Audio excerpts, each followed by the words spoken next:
you. All right, good evening, everybody, and welcome to the Queen Anne's County Public Safety Meeting.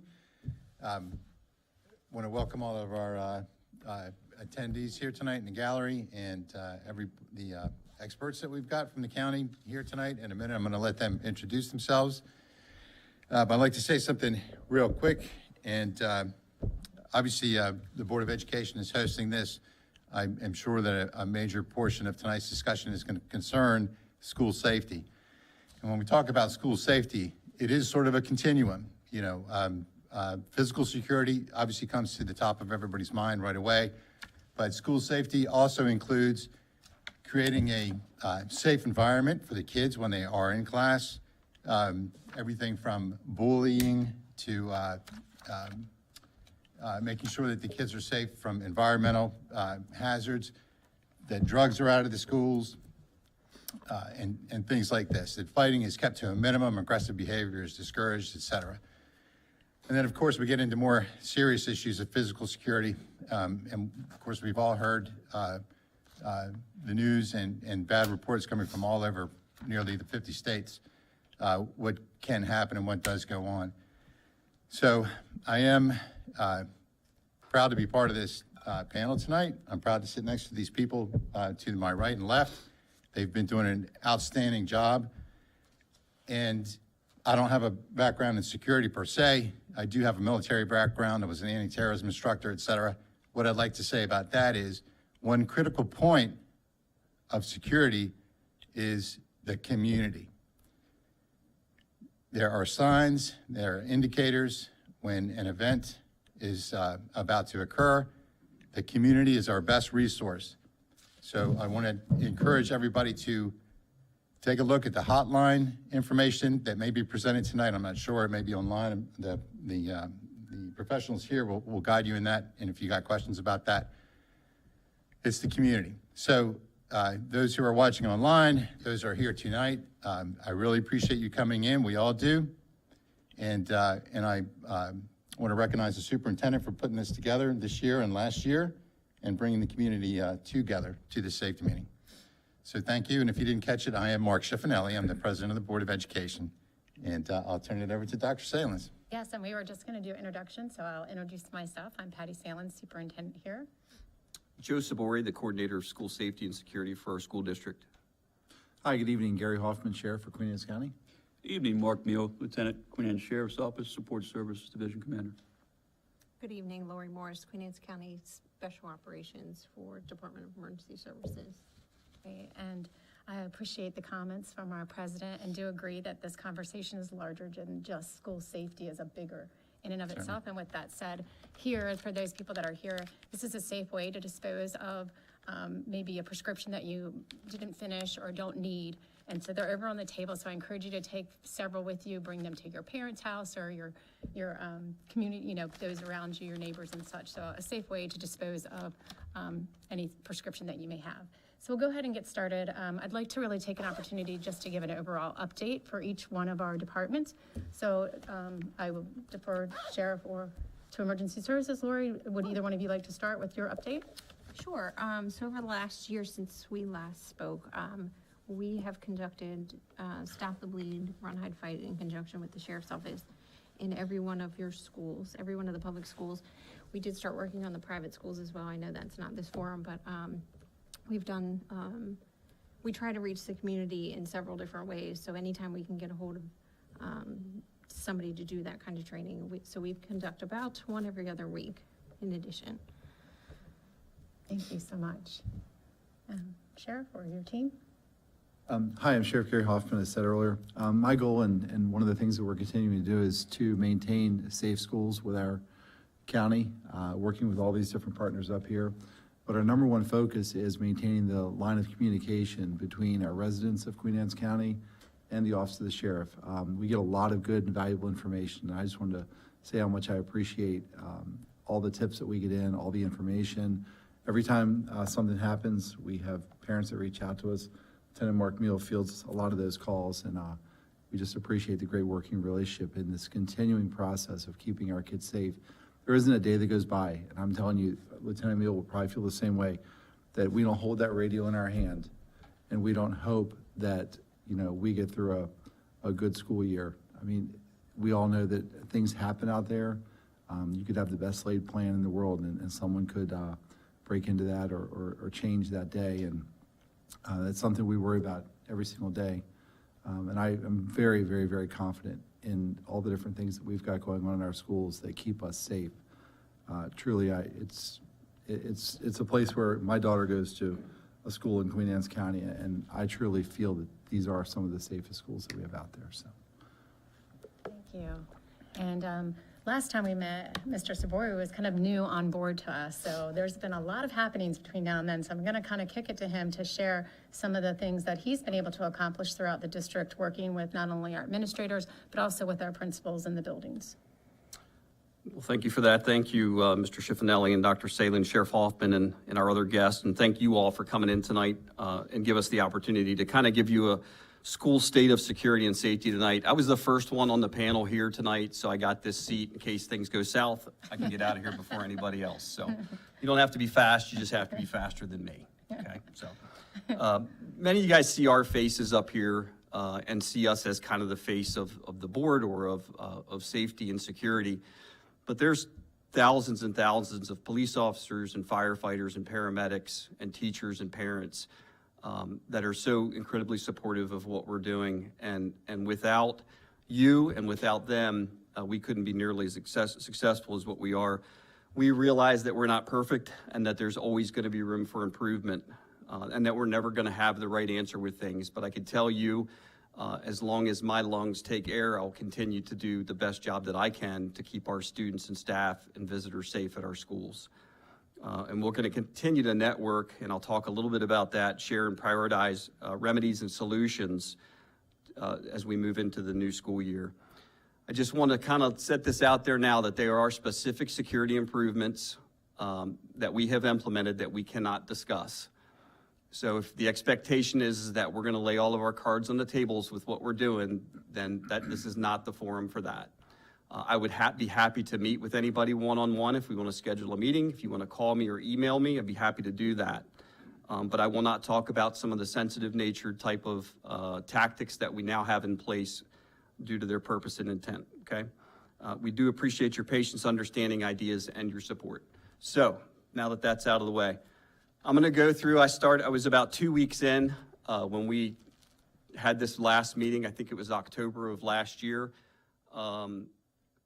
Our feet have hit the ground, and I don't think they've really stopped moving since that time. So I'm going to cover a lot of material to kind of let you know where we are. Some of you probably came here tonight with questions, and I'm hoping that I have the opportunity to answer your question before it's asked, okay?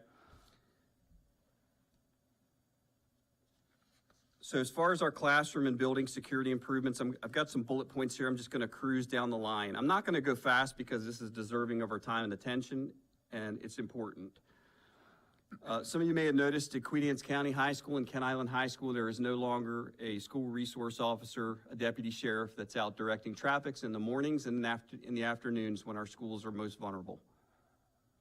And thanks in cooperation to Sheriff Hoffman, we were able to have conversations with our principals and the sheriff and pull those school resource officers back inside of the building when our kids are coming in the mornings and when they're leaving schools in the afternoon. So that was a big accomplishment for us. All of our classrooms have been provided. I'm going to hand some stuff out as we go. It's going to be a little show and tell here. These are provided our mobile trauma kits. You're welcome to take and open them up. You'll notice that there's 2 size tourniquets in there. All of our staff have been trained in Stop the Bleed training, thanks to our paramedics from the Department of Emergency Services. There's 2 tourniquets in there, an adult size and a youth size tourniquet. You also know that there's a wooden door wedge that's in there. That's not our last line of defense, so don't think that our teachers are just given a wooden door wedge to keep an intruder or someone out of their classroom. Feel free to look through that bag if you'd like to. We also had an addition of some collapsible escape ladders that have been provided to some of our schools that have second floors to assist in rescue of students or staff members that might be trapped on the second floor of a building. We've purchased upgraded portable walkie-talkies. We've ordered 8 of them. These are kind of high-tech, very durable radios through Motorola. We have 8 of them deployed right now at Suttersville Middle School. They're field testing them for me. I went up last week and actually did another field test. We switched them over from an analog to a digital mode to increase the range. We've ordered an additional 100 of these radios on a on a state grant, and we're hoping to order 250 more under a federal grant that we're currently working on. We need to upgrade and replace some of these Radio Shack, Tonka Toys type of radios that are in our schools. That is a priority that they can communicate. We've built these radios out so that if Kent Island High School has a football game down at Queen Anne's or Queen Anne's at Kent, that there's an interoperable channel that they can switch to so both administrative teams can actually talk to one another on the same channel. They do not have the capabilities to do that now. Let me put my eyes back on. Emergency panic buttons are going to be installed at additional school locations. This is an Alertus panic button. It plugs into a computer or a laptop. We'll talk a little bit more about these coming soon, but this is a panic button that can be depressed. My first priority is to get these and some other security measures out in our portable classrooms. I'm loud enough, you can hear me. They said, we're taping, Okay. live streaming it. We've also provided 24/7 key card access for all of our schools' first responders. When I came here in August of last year, I think the town police and maybe the sheriff's office had key cards, 24/7 access key cards. The Maryland State Police, the Centerville Police, all Queen Anne's County deputies, and the Maryland Transportation Authority Police at the Bay Bridge all now have 24/7 key card access to our schools. We're not waiting for someone to show up with a metal key before we make entry into a school. Everybody has access to a school and can get in right away. All of our first responders. We've also purchased and supplied, issued out these, Dr. Salins, can I trouble you to? These door magnets. All of our schools have been instructed when classes are going on that their doors are to be closed and locked. That door magnet put on the door frame over top of the locking mechanism will allow that door to remain locked. A student can still use the bathroom. And in a crisis situation, the teacher doesn't have to worry about fumbling for keys to go outside and expose themselves in a hallway. They can simply grab that magnetic strip and the door's already in a locked position. From there, they can begin to barricade. Additional security cameras are going to be installed at some schools, including both high school driveway entrances. I'm sure everybody in this room probably heard about the tires that were stolen off of a car or off of a truck at Queen Anne's County High School. If you didn't, you can see me afterwards. I'll tell you all the details on it. We're going to fix that by putting security cameras to cover all of our entrances and exits. We're going to see faces and cars and tag numbers. So if you don't want to be on camera, don't come to the school because we're going to be recording everybody that's coming and going in that school by vehicle. Law enforcement and emergency services do have the capabilities to monitor those security cameras. The duty officer at the Queen Anne's County Sheriff's Office, the Maryland State Police, can pull up our security cameras, internal and external, from any computer that they sit at. Beginning next school year, there will be no school admissions during class changes. In other words, if we have a visitor that comes to the door while classes are going, they will not be permitted into the school while our kids are out in the hallways. They'll have to wait outside of the school until the kids are neatly tucked into their classes, and then they'll be provided entrance into the school. Single port security access entrances will be constructed over the summer to include Queen Anne's County High School, Kennard Elementary School, and Centerville Middle School. Not only did we purchase the USB desktop panic buttons, we're also purchasing handheld emergency panic buttons that you can pass that around, Dr. Salins. Several hundred of these will be provided to our schools, which will also help us with school security after hours. In other words, that's basically a mobile panic button that you can carry with you on school property. You don't have to get to a computer and then you're locked out for your password, Control-Alt-Delete, try to remember your password under duress. It doesn't work. So what we're going to do is we're going to provide administrators and educators through 4 corners, 5 corners, 6 corners of the building. We're going to build out a perimeter with these types of devices so that if a threat is seen from the exterior approaching the interior, they have the capabilities to push that panic button. We're going to work with our Department of Emergency Services to make sure that whether our USB panic buttons are pushed or our portable panic buttons are pushed, that they receive a real-time alert that there's no delay in reporting on a 911 call 2 to 4 minutes before something's dispatched. Talk a little bit about tip reporting. One other thing, we're investigating remedies that will help discourage and delay an intruder who may attempt to gain access to the school through glass entrances or other areas. I'm not going to go into details with that, but I can tell you I'm actively pursuing and investigating means to discourage and delay someone that may try to access our schools through a glass door or through glass windows. Tips reporting, we're now using the Safe Schools Maryland for QACPS Anonymous Tips Reporting website. That can be found at schoolsafety.maryland.gov. It's on our website, and there have been several emails that have gone home. If you're on our email distribution list, you've probably already seen it 3 times this school year alone. We've also sent that to all of our teachers, all of our parents, and all of our high school students. Letters have gone out to each of them on how to report tips and why we ask them to report tips. When a tip is submitted through that website or through that mobile app, I get immediately notified. These tips are received at MEMA, Maryland Emergency Management Agencies. There's dedicated dispatchers there at that location that receive these tips. If immediate law enforcement action needs to be taken based on the type of tip, they notify law enforcement immediately. Myself and another individual that works at the Board of Education also receives that text message and email no matter what hour of the day. We immediately follow up on that, and I can assure you that if this tip involves something criminal in nature, the sheriff's office is immediately notified. And if it's 2 o'clock in the morning, we're knocking on doors at 2 o'clock in the morning. A bookmark for this tips reporting site is also on all of our student Chromebooks. So when they go to their bookmarks, they can, from there, they can actually submit an anonymous tip. So far, 20 tips have been received since we've implemented this. Again, all tips are immediately investigated regardless of the hour, and oftentimes law enforcement is notified depending on the type of tip. We're going to shift gears. Everybody good? We're going to shift gears to school drills. All schools within this district meet and exceed the drills that are mandated by the state of Maryland. Fire, severe weather, precautionary and emergency lockdown, evacuation, reverse evacuation are drilled throughout the school year. I have personally witnessed, participated in, and attended every school drill, every type of school drill at every school in this district.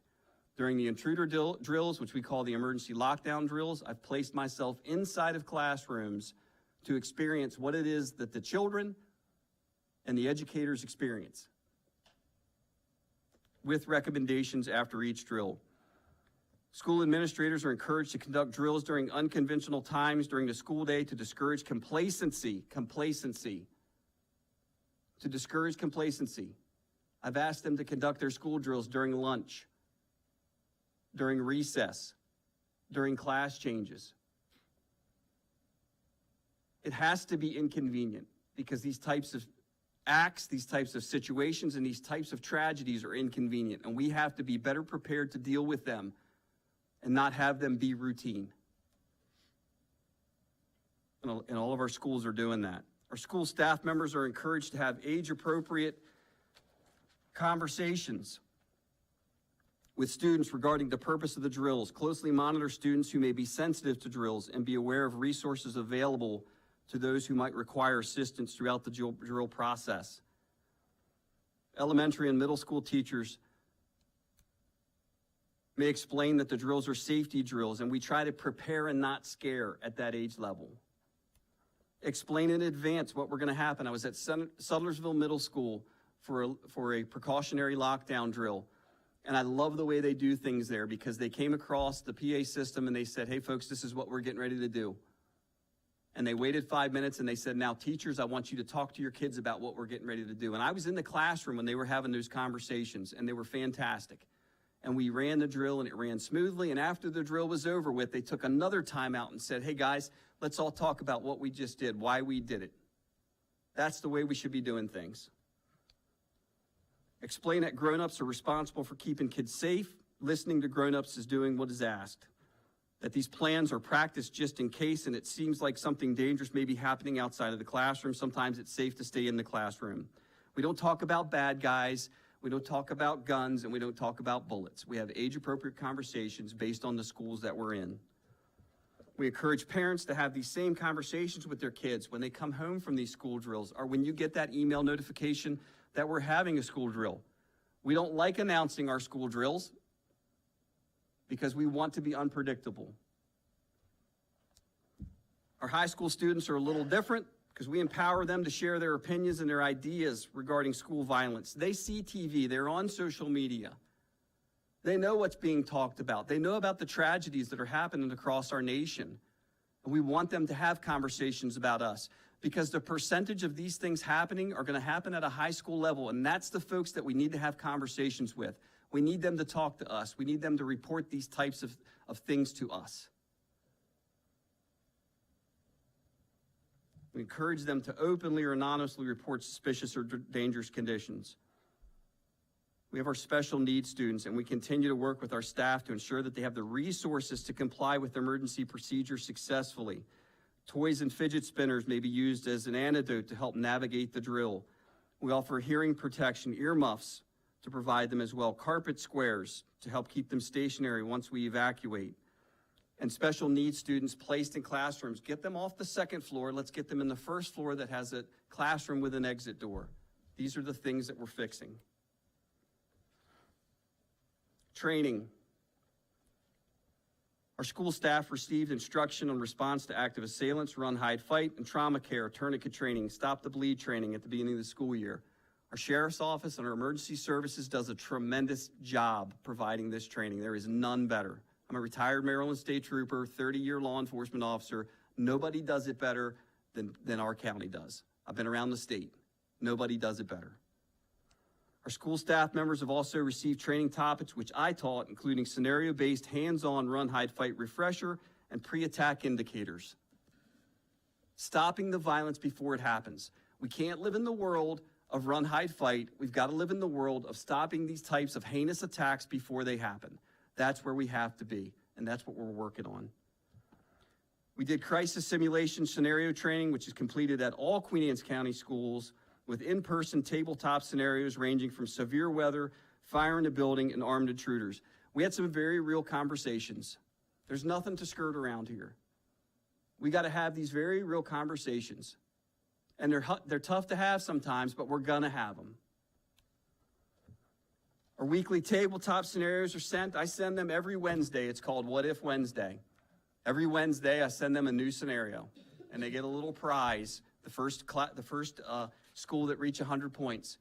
So each week, since this tabletop training for several, I think we're on week 8 now, starting tomorrow, every week they get a tabletop scenario. When they meet as a school for their staff meetings, faculty meetings, I know police terminology, so they sit down and they talk about these scenarios and they work together. It keeps it fresh in their mind, and the goal here is no surprises. If you can be prepared, let's take the emotion out of it by being prepared and having these conversations with each other and with one another. And actually, their prizes, they don't know what they are, but I'll let the cat out of the bag. I've put these little mirrors together. And these mirrors are great because when they do their fire drills, they've been told not to exit the classroom just because the fire drill goes off, that I had them peek left, right before they start putting kids in. Now they're all going to get these little mirrors here so they can start clearing their hallways before they go out. They can put them on a yardstick and stick them out in the hallway and clear their corners. And my SWAT guy back there in the back gets where I'm coming from on this. So these are their prizes. Hope nobody's watching QACTV tonight. First one to 100. Additional school safety and security training is going to be conducted this August. We've got some, I'm going to put together some profiles of some past incidents and kind of build out the profile of an assailant. Talk about, again, some pre-attack indicators. I'm going to talk briefly about Navigate 360. That's a website platform that we've invested in. It's both on a computer and a mobile app.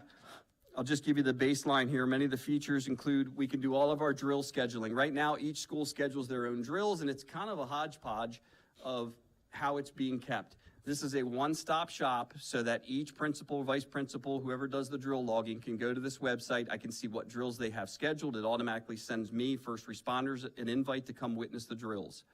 So it's a virtual catalog to make sure that they're in compliance with all of their state mandated drills. I can look at evacuation times. It's just a really great clearinghouse. They can also access their emergency response plans, their virtual flip charts, emergency flip charts, and 3D interactive maps of every school. Every classroom, every hallway was photographed, and we can actually pull that up on our telephone or on our computer and see what the inside of every classroom looks like, how it's laid out, which is vitally important to first responders. School administrators, law enforcement, EMS, first responders will have access to these features. Navigate 360 platform is going to be rolled out during the training that we've got coming up in August. The Queen Anne's County Public School System also invested in Alertus, which is our mass notification alert system.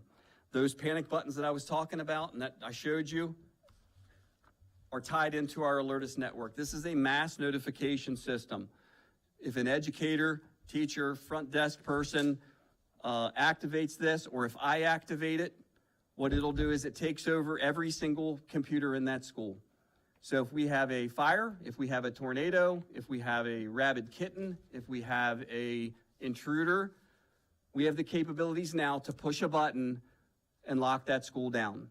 That Alertus notification, we've built out the software side of it a few months ago. Over this summer, we'll be installing all of this hardware that you're seeing, not all of it, but I brought a couple little things, in our schools.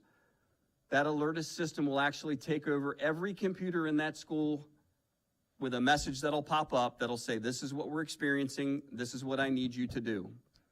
In addition to that, in our loud areas, such as our cafeterias and our gymnasiums, there's a marquee sign that's just like this that's going to be put up, along with that LED light, which also has a horn on it. So even those loud areas, there's going to be a scrolling message that's going to say, this is what we need you to do.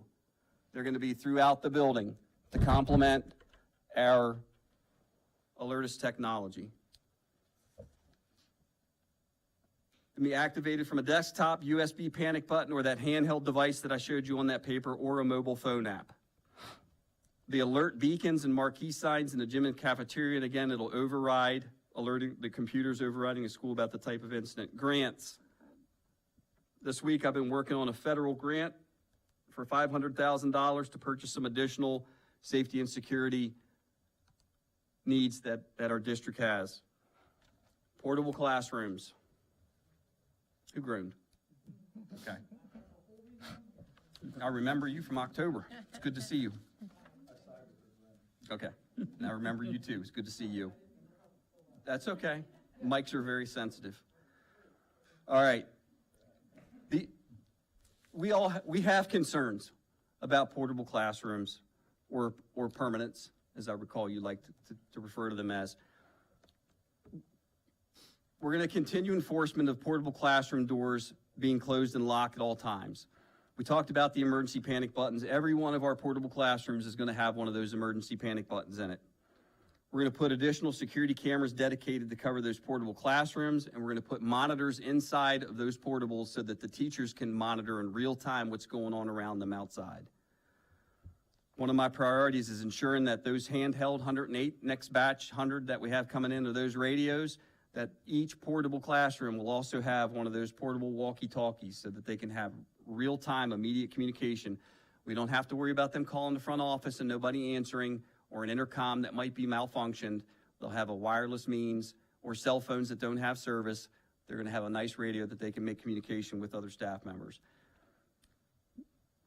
I am investigating and hoping to find funding to purchase some door barricading devices for outward swinging classroom doors and portable classroom doors, subject to approval by, I know our fire marshal's in here, by the county's fire marshal. We're going to have continued discussion with other school security coordinators. I have 2 calls a month, one with all the state's security coordinators for all the different school districts, and one for our insurance carriers, school safety and security coordinators. And we network constantly on who's doing what and what works. And we talk about weapons detection. We talk about metal detectors and magnetometers. We have a lot of great conversations. And I introduced a question about what they're doing to help improve school safety at our portables. One of the other considerations that we might do is installing peepholes in all of our classroom doors in the portables. Look, we've got work to do on these portable classrooms. I have some ideas. I cannot discuss them in an open forum. I'm seeking some funding. I've got some really good things on the horizon for our portable classrooms. I ask that you trust my experience, that we're going to try to fix some of these problems that we have out here. I would be happy to talk to any of you offline about what some of these recommendations are. And I think with that, I yield. Sure, absolutely. Thank you. Very, very well done and very detailed, and I'm sure very informative for our audience members. Unless someone has anything to share, we can move right into the questions, if that's okay, from the community. I believe we had just a few questions from the community.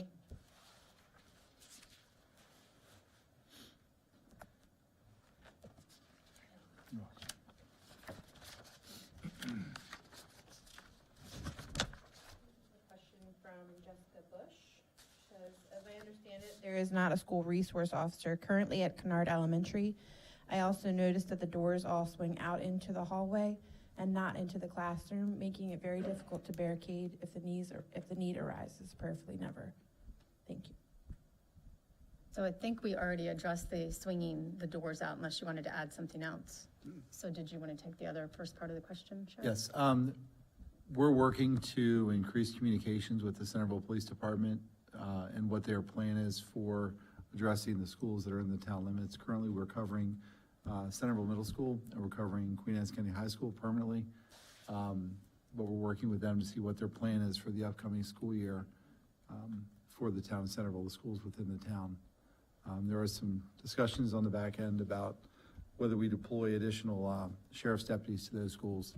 That's what we're working on at this time. Comment is from Jack McClellan. There is a proliferation of golf carts and people movers in Prospect Bay. The concern is the age of the drivers. It is not unusual to see an 8 to 15-year-old driving them on the streets in Prospect Bay. This is an accident waiting to happen with unfortunate and serious consequences, plus it is illegal. Parents are turning a blind eye. So this is Prospect Bay, correct? Yes. Prospect Bay is a golf course community, and therefore they would be legal on the roads within Prospect Bay. Liability-wise, it's a whole nother topic with their insurance carrier and all that for the homeowner, but they would be legal in Prospect Bay. Two more. Okay. We understand that new portables are being put in place at Kent Island High School. How are you going to address concerns with the safety of the portables? I think we addressed that as well, but did you want to add anything more? No, I mean, I'll just, I've said, what our plan is now, what we have put in place and what we will be putting in place with some additional security measures that'll be implemented as soon as possible. Okay, last one. How are drills and drill conversations age appropriate? I feel like we addressed that, or you. Yeah, did address again, that I mean, too. I'll just say that, we passed around a letter from the Graysonville Elementary School principal that she sends home to just kind of let the parents know what's being done at each school. And again, each grade level, elementary, middle, and high school, are different types of conversations about drills. Our younger kids, again, it's, prepare and not scare, and, make sure that they're following the lead of an adult and not having, scary types of conversations with them. So. And I would encourage anyone who has a specific question at a specific school to contact their principal and make an appointment. Every principal is happy to meet one-on-one with parents to address any questions or concerns they may have about, specifically about drills, but really with anything. That was all of our community questions that we got ahead of time, and thank you for those people that did take the time to email us those questions.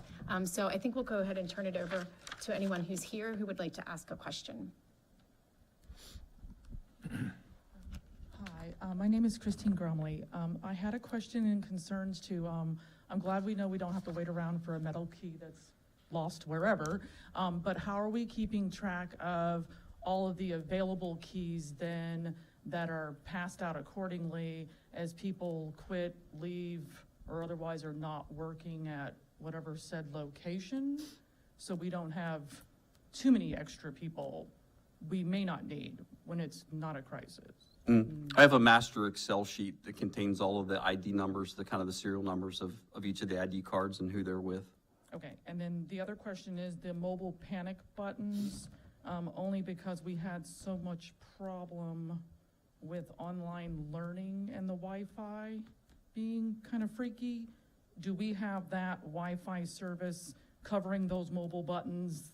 That would be totally convenient for expanding perimeter ability, but how does our Wi-Fi service play stabled and not freaky, not working, in and out, and all that dumb? Did we solve all those problems? Yeah, from that's pandemic education part?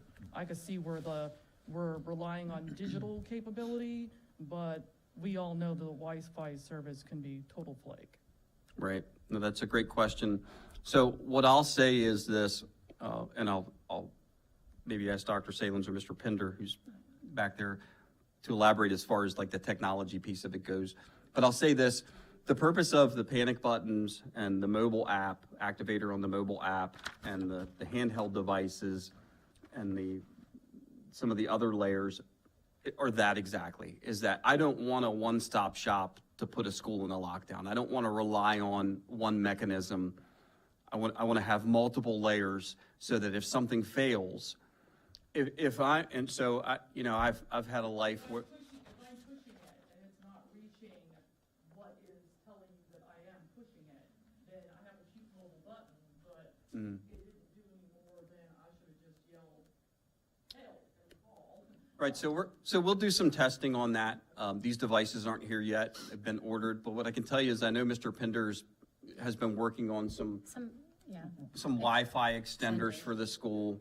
I think they've, Yeah, Wi-Fi they're- boosters. Right. So we've actually been working with the commissioners, again, under the leadership of Sid Pinder, who's here in the audience.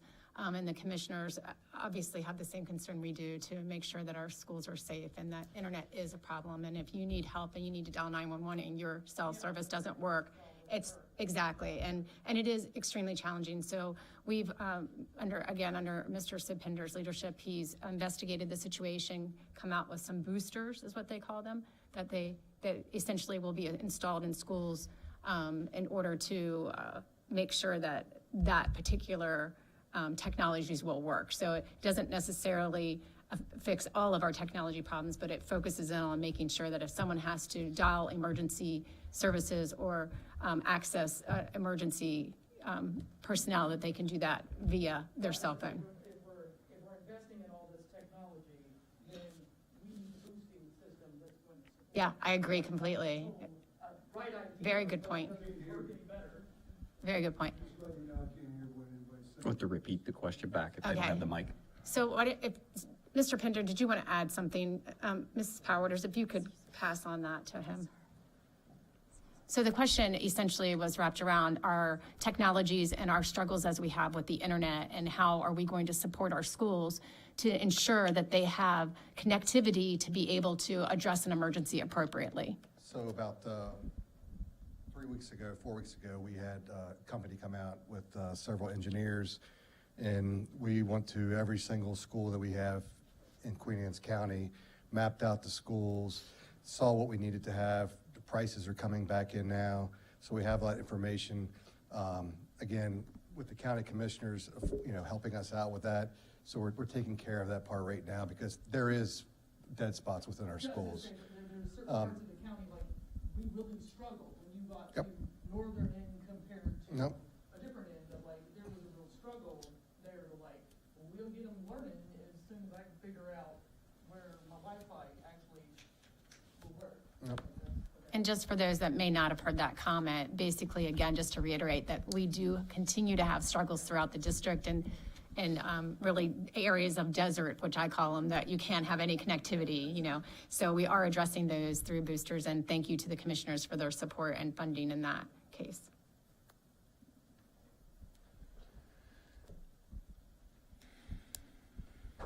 Thank you. Some of you are probably tired of hearing me, but Never. in respect to, I'm going to bring up, because there's off the top of my head, Sandy Hook, Nashville. Now, both those shooters entered the building by shooting out the window and walking in. What is taking so long to get bulletproof windows and reinforced doors on the exterior of these buildings? What's the holdup? I don't know that there's a holdup. I think that, look, I'm working on that, but what I'll say is I'm not just gonna have a knee-jerk reaction to something. I want to be sure that what we're putting on our schools is going to be dependable and it's going to be reliable and serve the purpose that we want it to. So I have spent a considerable amount of time over the last few weeks researching some ideas that could prevent something like that from happening at our schools. And I'll absolutely be happy to talk to you after the meeting, or if you want to give me a call or something, I'd be happy to talk to you about that. Pre-COVID, way pre-COVID, Queen Anne's County Public Schools budgeted for ballistic filming over the windows. Now, COVID happened, but this was well before COVID. And then all of a sudden the funding went away and went into something else. Why was that not refunded? So we have a lot of grants. That monies that you're speaking of, and I don't know for sure because I wasn't here, but I would assume came through the Maryland grants for school safety, which during COVID kind of did go away, to be honest with you, and they replaced those funds with ESSER funds that helped us to recoup and recover from COVID and get back in the swing of things. Now they're starting back with those school safety grants again at this time, which we have applied for all of them and will continue to apply for all of them. Matter of fact, Mr. Sabori spoke to getting walkie-talkies and things like that. So we've applied for many different grants and will continue to do so. And I will say, if Mr. Pinder would like to expand on that, we can pass him the microphone. We do have several schools with that capability already. Okay. The money that we applied for that we received was spent on that. So just to reiterate, because there's people that may not be able to hear Mr. Pinder, that we already do have several schools that have that on the schools to ensure that, and we will continue to work to make sure all of our schools have that. So one more question, well, two more questions, but one is, we always talk about investigating, and I know a lot of it has to do with financing and funding and grants. So another question is, I don't know how many people in this room or how many voters and taxpayers actually know this at this point, because it's astonishing how many people don't. Will the Board of Ed, are they willing to give up their $20 million new Board of Education building in order to start funding these things? We keep talking about how we don't have money, but we have $20 million to put into a Board of Education building that has maybe 100 people in it. I'm worried about these kids. I'm worried about your staff. I'm worried about temporary trailers. She's worried about temporary trailers. So we have these trailers and we keep putting this infrastructure in. So these trailers are safe enough for these kids. Put some trailers out for you guys. Put it in a cornfield. Put this infrastructure back into these schools. You're adding more and more trailers that aren't safe. And we're having Mr. Soberry try to figure out how to make them safe when we don't need them. They don't need to be there. That's not a liability that we need, and they need to go away. Well, and I appreciate your comment, and you have stated that comment several times, and we do appreciate that. But we are putting funding into school safety, and we are addressing all of the issues that are out there. So we are finding additional monies. We have monies in our budget, and we are addressing it. And our first commitment was to Mr. Joe Sabori, with his background, to bring him here to do a full needs assessment and for us to implement all of the things. And we are. So I kind of push back on you that we are addressing school safety. These are two different things. That's a capital project. School safety is not a capital project. So those are two different things. It's an infrastructure project. Roofs that these schools need, that's infrastructure. That's a capital project, yes, sir. Bulletproof windows is infrastructure. That's stuff that can be same money, same $20 million. So the whole running around about the $20 million, it's the same thing. I would be happy to meet with you, to share with you how the funding sources work, because bulletproof glass on the front of a school building is not a capital project. And so those are completely two different funding sources, come from two completely different areas. But I'd be happy to sit down. I mean, it's kind of complicated, to be honest with you. It might be complicated, but what's more important, keeping our kids and your staff safe? Absolutely. Or keeping, I agree. I don't know how many people work in the Board of Education building, maybe 100. That equals to what, maybe $200,000 a person? Maybe less. I don't know numbers off the top of my head, but Sure. We're talking about a school or schools with hundreds of people, thousands, versus a Board of Education building that we have, and maybe find something to make these schools safe and then look at that. That's what I'm asking. I want to make sure that everyone's kids are safe, that your staff is safe. I agree. I work on that every single day. It's a priority for me. And So I then appreciate your comment again. Thank you. One more question is, I don't know if it was a coincidence or not, but are we going to have another school safety meeting before another event? Because I think this was announced, I think I'd been saying something at the last few board meetings about, hey, when are we going to have one? Oh, we'll look into it, we'll look into it. It's on recordings. And this one was announced after the Nashville incident. We announced this actually when we had our meeting in October and said in May we would be having a meeting. No, you and we didn't. No, thank you. In spring, okay. Thank you. So we said in the spring. Thank you. But and we keep mincing did. words. We keep mincing, Okay. it's not what happened. So my question is, are we going to have another meeting before We'd be another happy to have incident? we'd be happy to have another meeting. Okay. We're here, you know. No, I get that, but to make Nashville sure happened, that- all of a sudden, here we are again. I Okay. want this. We did make a commitment to that's- spring. Yeah. Yeah, that's we complete, that's absolutely completely did make outrageous. That is completely outrageous. We did make a commitment to a spring meeting, so thank you, though. Appreciate it. Any other comments? Questions?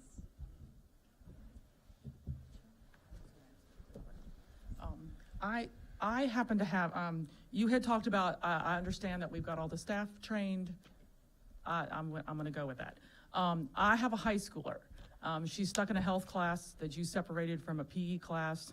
She finds it boring as all get out, but it's a half credit you have to graduate. I was curious because it's a health class, can emergency management services or somebody that can teach basic first aid? High school students watch all the crazy movies with all the guns and bullets and all the chaos. So is there a way to teach basic first aid? You passed around the cool tourniquet kit type thing, so they would be able to manage that with like t-shirts, jackets, use the belt, blah, blah, like, are we able to teach a basic unit? Like, it's not gonna be a total triage of the high school students, I think, could handle it, and I wouldn't have a problem signing a permission slip saying, oh, your kid's in a health class, oh, yay. And would be part of it. No offense, like, you can't walk down a street. They showed something in New York. I'm never going to New York. But anyway, that you literally can't walk down the street that like you may not have to give aid to a total stranger while you wait for EMS to roll up. And is there a way to add, I know that you got a long list of curriculum requirements that have to be met, but to me, that's a life skill set that would fit in a health credit classroom. And I don't see why they couldn't, being that we, as a society, have a long list of mass shootings and like it goes and goes and goes. But I'd like to see that maybe added to a health class credit or some type of after school. The kids could show up and like get the base. I mean, if they're basically helping you on the scene, once you all are taking care of the dude with the gun, they're gonna have to help each other because there isn't gonna be enough of you until we can get everybody on scene. Right, and I'm I just don't know gonna if go there. Lori wants to address it, Sure. but I certainly from a curriculum perspective, I can address it, but if you'd like to go ahead. Well, I'll start, you can Yes, follow up okay. if I missed anything. Sure. So I love your idea, and I can tell you that we have been working with the high schools. We've been in the schools as far as EMS and emergency management pre-COVID, for a few years pre-COVID. We teach in Homeland Security in both of the high schools, and we teach a lot of what you were talking about. That is to the students. Like I said before, we did teach all of the administrators and the teachers as well. This past year, we partnered with the high school here in Centerville, and we did teach that curriculum as a part of the health class. And I'd love to be able, so we would have taught it last semester, I think. I'm looking at one of the students that was in the class. I think FEMA designates what, 1 week a year, Stop the Bleed Week or something like that. Didn't we have some training? And it may have been voluntarily. Rip off the sweatshirt and Yes. And that's the training, we give simple ideas on how to create, and we do make it an environment in which, they can learn the processes and why we're there, and it goes under the topic that we're talking about, but it's also very, life skills, is the way that we teach it, as to not scare anybody, but the high school students are very receptive to it. We make it a point to teach CPR and Stop the Bleed to almost any audience that asks.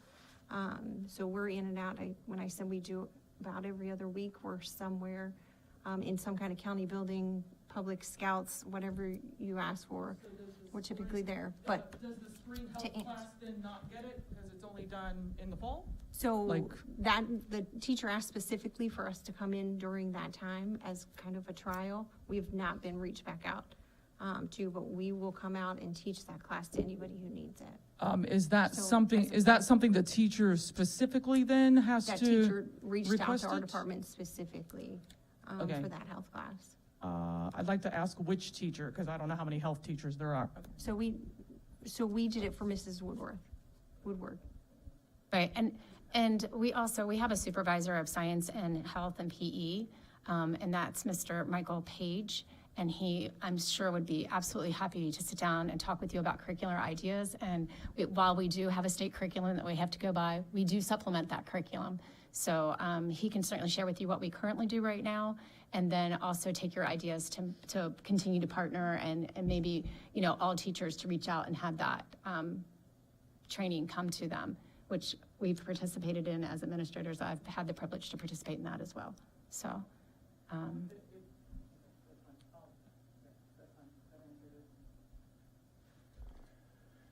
All right, and so I'm going to plug the Boy Scouts of America. We now have girls in the Boy Scouts, and we've got girls troops, and those kids learn Stop the Bleed starting when they're about 11 years old, and the longer they stay with Scouts, they know all that CPR, tourniquets. I have an Eagle Scout, a Tenderfoot, and a Bronze Medal Girl Scout, that we do not teach under gunfire and chaos. All right, well, you got the skill, so you got to start somewhere. Anyway, that's my plug for the Scouts.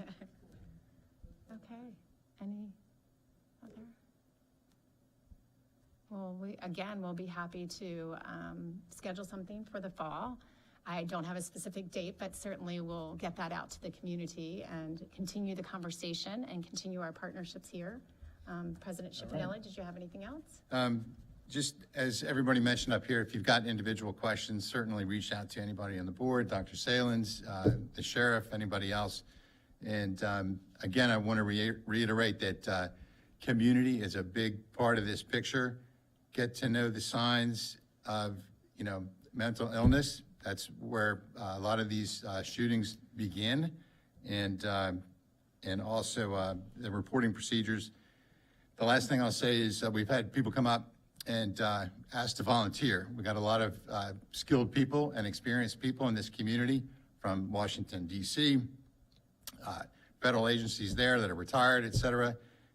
If you think you can contribute, then you reach out to Sabori. Yep, Joe Sabori, and he can help coordinate that. So, there's opportunities there to help out, even if it's just monitoring what's going on around the schools, a couple days a week or a couple hours a week, that sort of thing.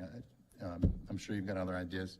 We have one question. There was just a comment online when you were talking about CPR and first aid from Mr. Welsh, Charles Welsh. He comments, why not make it a graduation requirement? And notes that all Delaware students must obtain a CPR and a first aid certification in order to graduate. Sure. So that's something the board can certainly consider. As she mentioned, Mr. Page is one point of contact for Yes, and we'll get your curriculum. contact in so that you can connect with him right away. Yeah, Sure. it's all life skills. It's all good. So if there's no other comments, again, I want to thank everybody for coming out. Thank everybody who's online watching, share this, and we're a community, and the schools are doing a great job. Like I said, I want to thank everybody on this panel and everybody who's not here who are acting behind the scenes, the SROs that are in there every day, making sure that all those, I don't want to call them routine, but those smaller things that we don't think about on the national scale, in the national news, that these kids are in a safe environment and they're learning. So thanks, everybody. Thank you.